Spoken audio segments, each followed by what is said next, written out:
I'm Jason Gore for ThatShelf.com, and we're here to talk about Stanley Kubrick's Barry Lyndon, the 4K restoration which played here at the Cannes International Film Festival. Big change. So, Barry Lyndon's 50th anniversary. This is a film I've been dying to see for decades now. They've been talking about doing a formal restoration of this for a long time. They've obviously done numerous ones. This is an incredibly challenging film to actually pull off visually in terms of digital presentation, of course. Many people will know about the crazy lens, the sort of NASA lens that they use. I think it's f.9. Or even faster lens in order to capture the almost entirely candlelit scenes, the natural sunlight. Just absolutely extraordinary. And look, there's been Blu-rays, there's been all kinds of releases before, but Warner is presenting finally the HDR version for home, but also we got just to see the DCP tonight, and it looks absolutely glorious. I sat front row at my beautiful and wonderful Debussy, my beloved Debussy, the great theaters in the world. Grain structure fully intact, incredible delineation between colors, the way that the sky is presented, the painterly nature of it. And certain scenes, of course, are definitely soft. I mean, the focal, in that dark, the focal length was just millimeters. So some of the elements are soft, but it means that it hasn't been overly softened, and especially some of the really dark areas where it's just a single candle or two lighting it. It looks so filmic in the best possible way, but because you're not seeing it layer after layer after layer of film presentation, going from negative to inner pause, et cetera, you're getting as close to the negative as you can. You're getting an immaculate film-like presentation forever, and as long as they continue to keep digital negatives and continue to back up, we have this film looking this way forever. And having been here at Cannes for multiple presentations, we had Chris Nolan going on about film, but then when we had Cuarón and other members, including Leon Vitali, whose job it was to color correct all of those prints of The Shining to make sure that the international versions were up to snuff.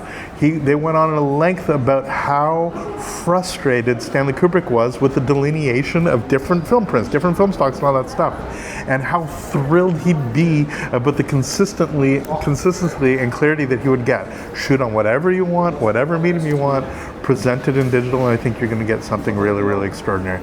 So the fact of the matter is that the way that this sort of all came together is the technology finally improved to an extent that we are just getting Barry Lyndon the way that they could have only dreamed of in 1975, an immaculate presentation that makes it look like you're looking at a single print off the negative, all the color saturation, all the elements. That's all the technical stuff. Talk about this miracle of a film. There was an intermission that wasn't actually an intermission in this, so it's a certainly lengthy film, not the lengthiest film I'm going to see here. All these films that probably deserve intermissions don't get it.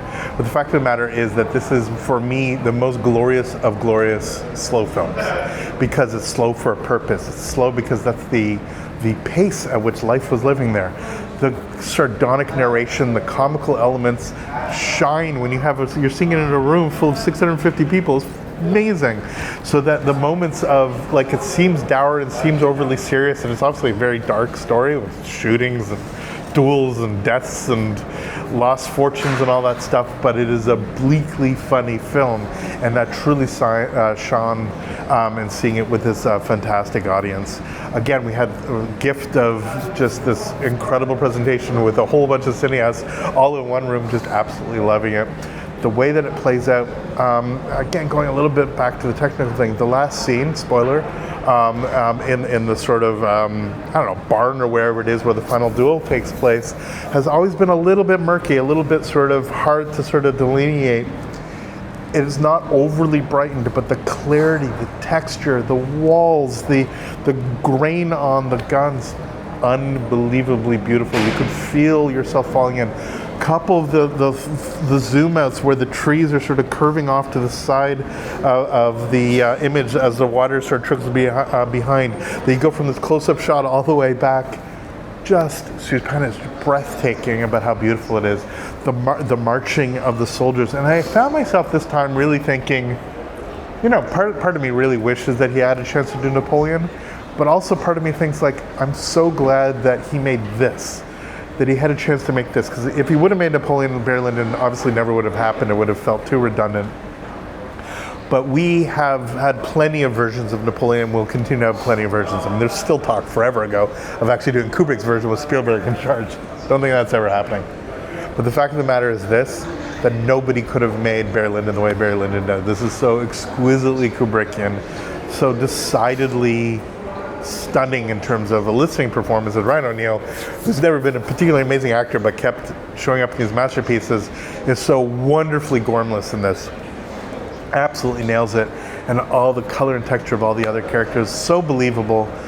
In some ways it feels like a documentary of the age. At others it just feels like the most exquisite theatrical play you've ever seen. And then at other times it just feels like a painting that you're just seeing come to life. It's one of the great films of all time, and to see it in one of the great theaters at the great festivals is an absolute dream come true. Thank you, Gerard. Thank you, Ken. Thank you, Ken Classics, for continuing to bring masterpieces here to the big screen and actually showcase the incredible work that these restorers do and actually making these films continue to be immortal for generations to come.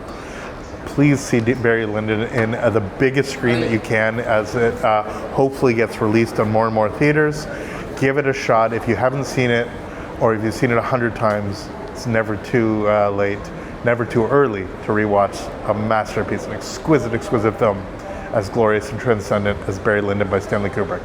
For thatshelf.com, I'm Jason Gober. Thank you so much for watching. We'll see you next video. All the best. Take care.